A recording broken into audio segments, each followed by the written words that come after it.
नमस्ते बच्चों, आज हम पढ़ने जा रहे हैं कक्षा 6 गणित का अभ्यास 2D। तो देखेंगे 2D का पहला प्रश्न है, निम्नांकित संख्या रेखा द्वारा विभाजन तत्व को समझाइए। तो देखिए संख्या रेखा बनी है, इसमें हमारे 12 नंबर्स दिए हैं। ये चित्र प्रश्न किताब में ही बना है, चित्र जो बना है किताब में ही बना है। तो देखेंगे इसमें कितने नंबर्स दिए हैं, 1 2 3 4 5 6 7 8 9 10 11 12। तो देखिए कितने कितने अंतराल पे चल रहा है। देखिए दो दो के अंतराल पे, देखिए पहले 0 था, फिर 2 आ गया, फिर 4 आ गया, फिर 6 आ गया, 8 आ गया, 10 आ गया, 12 आ गया।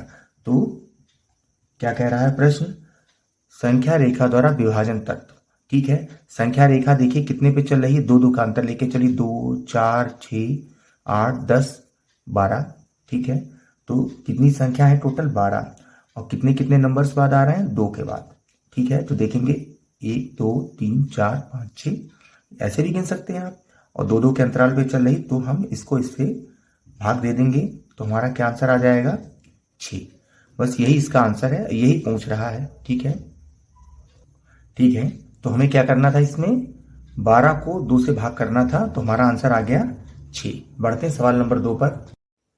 देखेंगे क्वेश्चन नंबर 2, 21 भाग 3 बराबर 7 के संगत गुणात्मक तथ्य 3 गुणे 7 बराबर 21 है, अतः निम्नांकित तथ्यों के संगत गुणात्मक तथ्य बताइए। तो देखेंगे 56 भाग 8 बराबर 7 है, तो इसको बिल्कुल इसी के प्रश्नानुसार, ठीक है, हमें करना है। क्या करना है, इसमें इसके गुणात्मक तत्व क्या होंगे,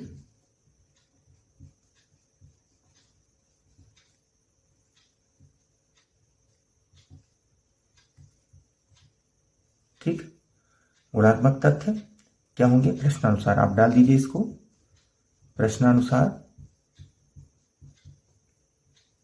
गुणात्मक तत्व प्रश्नानुसार।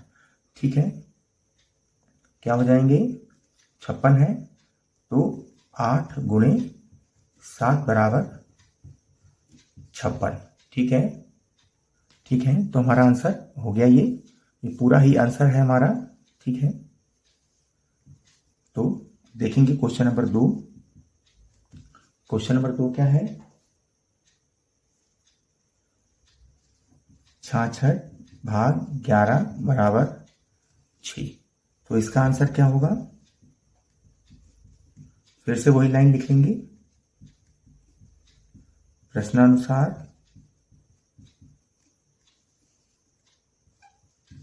गुणात्मक तत्व। ये बच्चों गा है,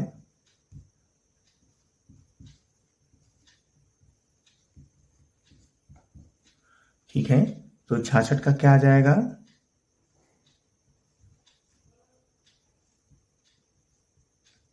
सॉरी पहले में ये लिखना था, कितना आ जाएगा, 11 गुणे 6 बराबर 66।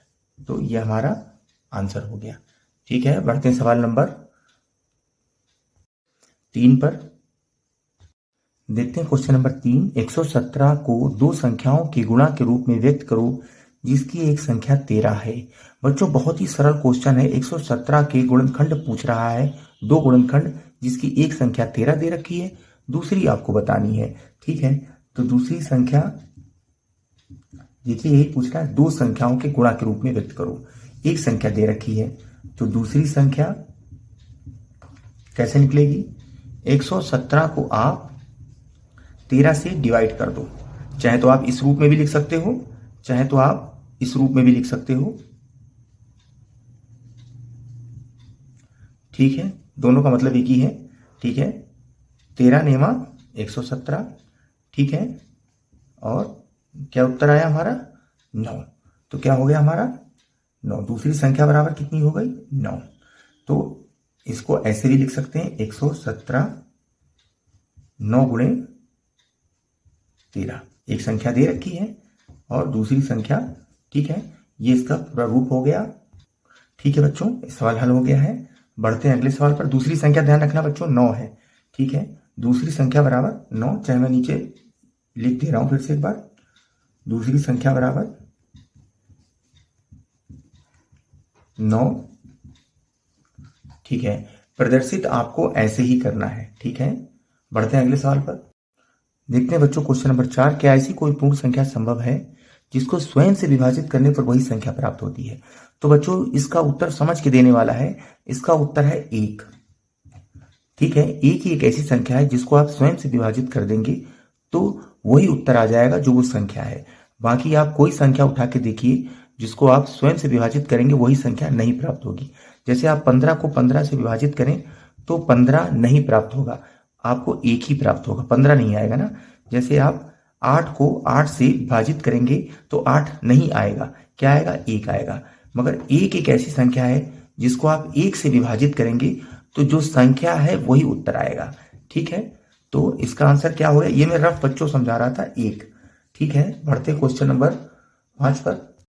देखते हैं क्वेश्चन नंबर 5, क्या दो विभिन्न शून्येतर पूर्ण संख्याओं के लिए पहली संख्या को दूसरी संख्या से विभाजित करने पर तथा दूसरी संख्या को पहली संख्या से विभाजित करने पर समान भागफल प्राप्त होता है? क्वेश्चन अगर आप सही से पढ़ेंगे तो आंसर आपको पता चल जाएगा। भाषा जटिल है मगर उत्तर सरल है, इसका उत्तर है नहीं। रफ कार्य देखें, आपको समझा रहे हैं उदाहरण के रूप में। ठीक है, देखें जैसे हम 10 को 5 से भाग दे रहे हैं तो पहली संख्या 10 है, दूसरी संख्या 5 है, तो हमारा आंसर 2 आ गया। क्या मगर पहली संख्या दूसरी संख्या को इधर कर दें और इसको इधर कर दें तो हमारा आंसर आएगा? ये नहीं आएगा। क्यों नहीं आएगा? देखिए आप। ठीक है, 5 को 10 से भाग करेंगे तो लगाएंगे 10, 5 तो छोटा है, 10 बड़ा है, तो आंसर आएगा नहीं। लगाएंगे दशमलव, बढ़ेगा 0, तो हमारा क्या आएगा? ये आ जाएगा। ठीक है, तो हमारा आंसर इतना आएगा। दोनों आंसर अलग अलग है। ठीक है, समान भागफल प्राप्त होता है नहीं। ठीक है, तो ये हमारा पूरा अभ्यास समाप्त हो गया। ठीक है बच्चों, तो कक्षा 6 का अभ्यास 2D समाप्त हो गया है। अब उस अभ्यास 2D के बाद कुछ क्वेश्चन और हैं जो राष्ट्रीय आय एवं योग्यता आधारित छात्रवृत्ति परीक्षा प्रश्न में पूछे गए थे, उनको भी मैं आपको सॉल्व करके बता रहा हूं ताकि आप भी ऐसी परीक्षाओं को अटेम्प्ट करें तो आप क्वेश्चन सारे सॉल्व कर लें। तो बढ़ते हैं क्वेश्चन नंबर 1 पर। तो देखते हैं प्रश्न नंबर 1 है 80 और 90 के बीच अभाज्य संख्या है।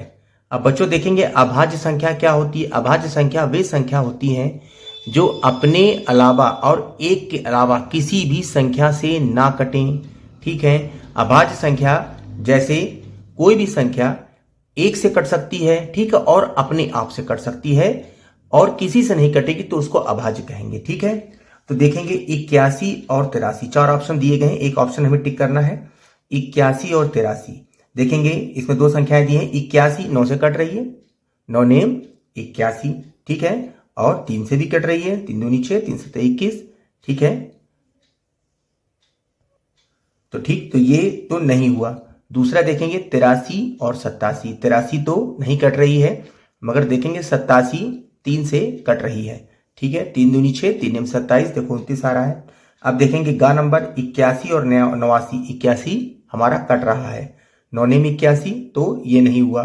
ये देखेंगे 83 और 89, ये नहीं कट रहा है, तो हमारा उत्तर क्या हुआ? ये हुआ। ध्यान रखेंगे अभाज्य उस संख्या को कहते हैं जो अपने और एक के अलावा किसी भी संख्या से ना कटे, मतलब किसी भी संख्या से जो नहीं की संख्या कटती है उसको अभाज्य कहते हैं। ठीक है, देखते हैं क्वेश्चन नंबर 2। देखेंगे क्वेश्चन नंबर 2, इस प्रश्न में 5 पद हैं, 4 पद किसी न किसी रूप में 1 से हैं और 1 पद अन्य चारों से भिन्न है। अन्य से भिन्न पद की संख्या को उत्तर पत्र पर संगत प्रश्न के सम्मुख वृत्त से घेरिए। ठीक है, तो देखेंगे इस प्रश्न में 5 पद हैं, का, खा, गा, घा, चा। ठीक है, तो देखेंगे 4 पद हैं, का, खा, गा, गा, चा हैं। तो देखेंगे क्या कह रहा है, 4 पद एक जैसे हैं, कोई एक पद हमारा डिफरेंट है, तो उस पद को हमें खोजना है कौन सा पद हमारा डिफरेंट है और उसको सर्किल करना है। ठीक है, तो देखेंगे ये कितना है, 6 तिया 18, देखिए अपने आप देखिए, 7 पचे 35, 9 तिया 27, 5 चक्कू 20 और लिखा कितना है 26, और ये देखेंगे 8 सत्ते 56, ये तो सही है। ये हमारा 5 चक्कू 20, यहां पर आना चाहिए था 20 और लिखा है 26, तो ये हमारा नहीं है, तो ये हमारा इसके हमने सम्मुख वृत्त कर दिया, ये हमारा आंसर हुआ।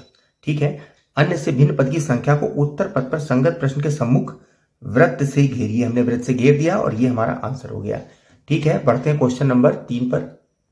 देखते हैं क्वेश्चन नंबर 3। दिए गए 5 विकल्पों में से लुप्त पद को ज्ञात कीजिए तथा उसकी संख्या के सामने उत्तर पत्रक पर लिखिए।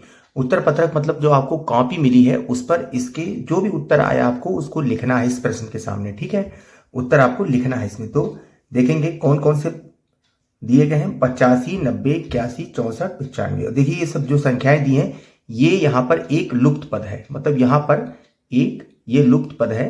इसको यहाँ पर आपको देखना है कौन सा पद आएगा। तो देखेंगे ये इसको लगाने के दो तरीके हैं। एक तो देखें 196, 169, 144, 121, 100। देखेंगे अगला, देखिए ये वर्गमूल दिए हैं, सॉरी वर्ग दिए हैं। ये देखिए 14 का वर्ग है। आपको वर्ग मैंने पहले भी कहा था 20 तक आप लोग वर्ग याद कर लें। तो देखिए ये 14 का वर्ग है, 14 का वर्ग 196 होता है।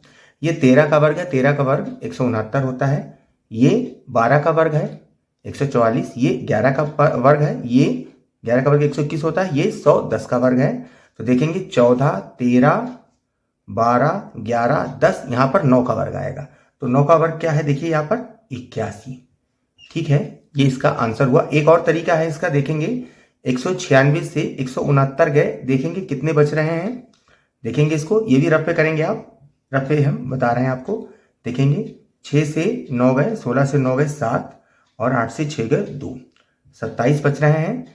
अब क्या करेंगे, 169 से 144 घटाएंगे, 9 से 4 गए 5, और 6 से 4 गए 2। अब देखेंगे 144 से 21, 4 से 1 गए 3, 4 से 2 गए 2। ठीक है, अब देखेंगे 121 से 100 को घटाएंगे 21। देखिए 27 था, फिर 25 हो गया, 2 का अंतर आ गया, फिर 2 का अंतर आ गया, 23 हो गया, फिर 2 का अंतर आ गया, 21 हो गया। अब कितना आएगा 2 का अंतर, 19। अब कितना अंतर आएगा, 19। तो देखिए 100 के में से 19 घटा दीजिए, अगला ये आ जाएगा। 100 से 19 घटेगा, कितना होगा, 81 बचेगा। तो देखिए इस ट्रिक से भी आप लगा सकते थे, और वर्गमूल जो मैंने बताया था सबके वर्गमूल दिखाए गए हैं, तो उस ट्रिक से भी आ सकता है। ठीक है, तो ये हमारा आंसर हो गया 81। इसी के साथ पूरा ये अभ्यास समाप्त हुआ। ठीक है, मिलेंगे बच्चों अगले अभ्यास पर। तब तक पढ़ते रहिए, आगे बढ़ते रहिए, देश को विकास के रास्ते पर ले जाइए। जय हिंद, जय हिंदी, जय भारत। नमस्ते बच्चों।